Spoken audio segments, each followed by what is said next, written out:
ভোর 4টে। শরীর ঠান্ডা, শ্বাসে টান, প্রাণ ধুকপুক, পেটের অসহনীয় যন্ত্রণা ছোট্ট উজানের। ওষুধ দিলেও ক্রমাগত অবনতি। পালস অক্সিমিটারে স্যাচুরেশন 38। শরীর নীলাভ। বাবা মায়ের আর্ত চিৎকারে পড়শি, বন্ধু বান্ধব, পুজোর প্যান্ডেলের সবাই এসেই দ্রুত নিয়ে চলে হাসপাতালের জরুরি বিভাগে। চিকিৎসক ছুটলেন এইচডি এর দিকে। শুরু হলো সময়ের সাথে যুদ্ধ। দিলেন অ্যান্টিভেনাম। বিষধর সাপের ছোবলে যে বিষ সারা শরীরে ছড়িয়ে পড়েছে। 2.5 ঘন্টা ধরে চলল মৃত্যুর সাথে টানাটানি। কখনো সিপিআর, রক্তে সুগার নিয়ন্ত্রণের মরিয়া চেষ্টা, কখনো বা কৃত্রিম ভাবে অক্সিজেন হৃৎপিণ্ডে পৌঁছে দেওয়া এবং আরো 10 ভায়াল অ্যান্টিভেনামও দেওয়া হলো।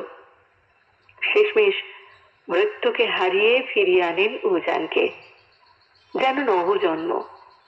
বাইরের প্রিয়জনদের চোখের জলে, মুখের হাসিতে আনন্দ উচ্ছ্বাস।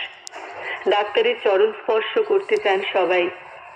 হেসে বলেন তিনি, উৎসবে ব্যাসনে চৈব দুর্ভিক্ষ রাষ্ট্র বিপ্লবে রাজদ্বারে শ্মশানে চ যথিষ্ঠতি সবান্ধব। উজান এখন সম্পূর্ণ সুস্থ। আজ তার জন্মদিনে সেদিনের সকল বান্ধবদের সাথে চিকিৎসক কাকু আর সেবিকা পিসিমণিরাও। মোমবাতি জ্বলে উঠতেই ঝলমলে হলো খুদের চোখ। চওড়া হাসিতে এক অদ্ভুত আনন্দ ছড়িয়ে পড়ল সবার মধ্যে।